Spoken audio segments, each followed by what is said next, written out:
Hi friends, എല്ലാവർക്കും magic വേൾഡിലേക്ക് സ്വാഗതം. നിങ്ങളെല്ലാവരും സുഖമായിരിക്കുന്നു എന്ന് കരുതുന്നു. ഇന്ന് ഞാനിവിടെ ഒരു കേക്കാണ് തയ്യാറാക്കുന്നത്. അതിന് ഓവനോ അങ്ങനെ ഒരു കാര്യവും വേണ്ട. ഫ്രിഡ്ജിൽ വെച്ച് നമുക്ക് അത് തയ്യാറാക്കി എടുക്കാവുന്നതാണ് ഒരു ചീസ് കേക്ക്. അതെങ്ങനെയാണ് തയ്യാറാക്കുന്നതെന്ന് നമുക്ക് നോക്കാം.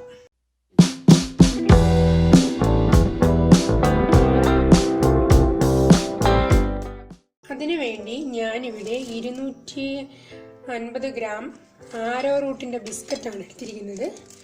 അത് നമുക്ക് ഇതേപോലെ ഒരു കവറിലോട്ട് ഇട്ട് കൊടുക്കാം. അതിനുശേഷം ഒരു ചപ്പാത്തി പരത്തുന്ന കോലുകൊണ്ട് അത് നമുക്ക് ഇങ്ങനെ പൊടിച്ചെടുക്കാം. നല്ലതുപോലെ പൊടിച്ചെടുക്കണം. മിക്സിയിലൊന്നും ഇട്ട് പൊടിക്കരുത്. ഇതുപോലെ നല്ലതുപോലെ നമുക്കത് പൊടിച്ചെടുക്കാം. ഇതിപ്പോൾ ഞാൻ പൊടിച്ചെടുത്ത ബിസ്ക്കറ്റാണ്. നമുക്ക് ഈ ഒരു ബൗളിലേക്ക് ഇടാം. അതിലേക്ക് ഒരു 4 സ്പൂൺ നെയ്യ് ഒഴിച്ചു കൊടുക്കാം. ഇതേപോലെ 4 സ്പൂൺ നെയ്യ്.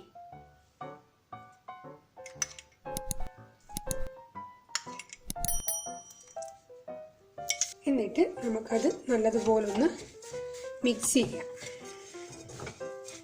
ഇപ്പം ഞാനിവിടെ നെയ്യിട്ട് ഇളക്കിയ ബിസ്ക്കറ്റാണിത്. ഇതിനി നമുക്ക് ഇതേപോലെ ഒരു കേക്ക് ഉണ്ടാക്കുന്ന ഒരു ഡിഷിലേക്ക് നമുക്ക് മാറ്റാം.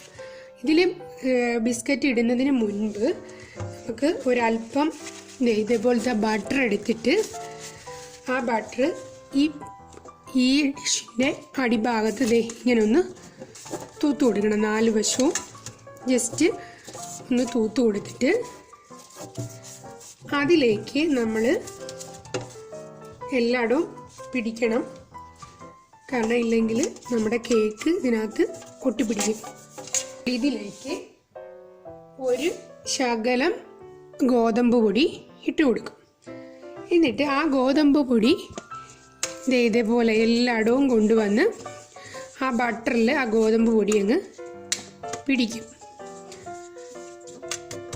എന്നിട്ട് ബാക്കി വരുന്ന ഗോതമ്പ് പൊടി തിരിച്ച് ആ പ്ലേറ്റിലേക്ക് മാറ്റുക. പേപ്പർ ഇടുന്നതിൽ നല്ലതാണിത്. അപ്പം നമുക്ക് പേപ്പറിൻ്റെ ആവശ്യം വരുന്നില്ല. ഇതിലേക്ക് നമ്മൾ ഈ തയ്യാറാക്കി വെച്ചിരിക്കുന്ന ഈ ബിസ്ക്കറ്റ് ഇട്ട് കൊടുക്കുക.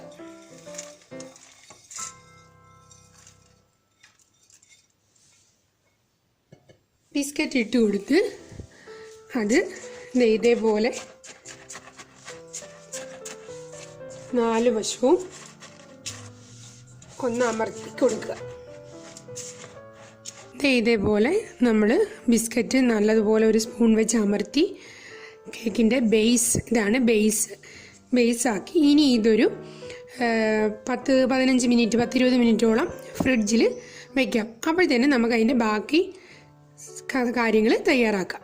ഇനി നമുക്കിതിനാവശ്യമായത് ഒരു 100 ഗ്രാം പഞ്ചസാര അത് ഇതേപോലെ ഒരു മിക്സിയിലോട്ടിട്ട് നല്ലതുപോലെ ഒന്ന് പൊടിച്ചെടുക്കാം.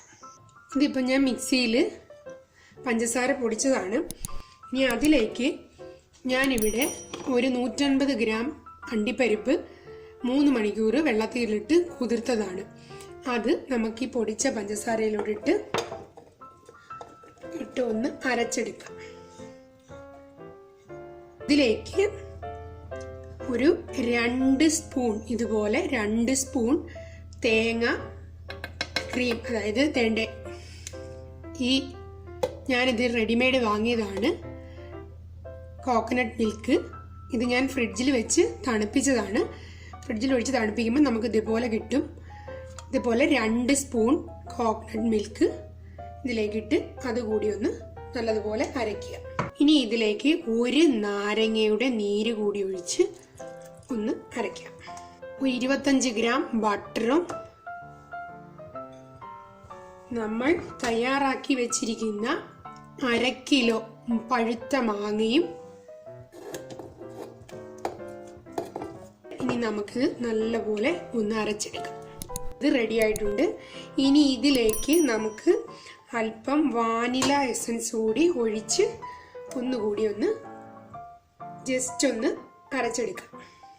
ഇവിടെ എല്ലാം അരച്ചെടുത്തിട്ടുണ്ട്. ഇനി ഇത് നമ്മളുടെ കേക്കിൻ്റെ ബേസിലേക്ക് ഒഴിക്കാം. ഇപ്പം നമ്മുടെ കേക്കിൻ്റെ ബേസ് ഇവിടെ റെഡി ആയിട്ടുണ്ട്. ഇതിലേക്ക് നമ്മൾ അരച്ച് വെച്ച എല്ലാം കൂടി നമ്മൾ അതിലേക്ക് ഒഴിക്കുക. ഇതേപോലെ ഒഴിച്ച് ഒന്ന് നിരത്തി കൊടുക്കുക. നമുക്കിനി ഇത് ഒരു 3-4 മണിക്കൂർ ഫ്രിഡ്ജിൽ തണുക്കാൻ വെക്കാം. ഇതിൻ്റെ മുകളിൽ അടച്ചിട്ട് വേണം വെക്കാൻ. ഫ്രിഡ്ജിൽ നമുക്ക് തണുക്കാൻ വെക്കാം. നമ്മളുടെ കേക്ക് ഇവിടെ റെഡി ആയി കഴിഞ്ഞു. ഞാനൊരു 4-5 മണിക്കൂറോളം ഫ്രിഡ്ജിൽ വെച്ചതാണ്. ഇനി നമുക്കതിന് ചെറുതായിട്ടൊന്ന് ഒരു ഡെക്കറേഷൻ കൊടുക്കാം. അതിന് വേണ്ടിയിട്ട് ഞാനിവിടെ ചോക്ലേറ്റ് ചുരണ്ടി എടുത്തതാണിത്. ചോക്ലേറ്റ് അത് നമുക്ക് ഈ കേക്കിൻ്റെ മുകളിലോട്ട് വെച്ച് കൊടുക്കാം.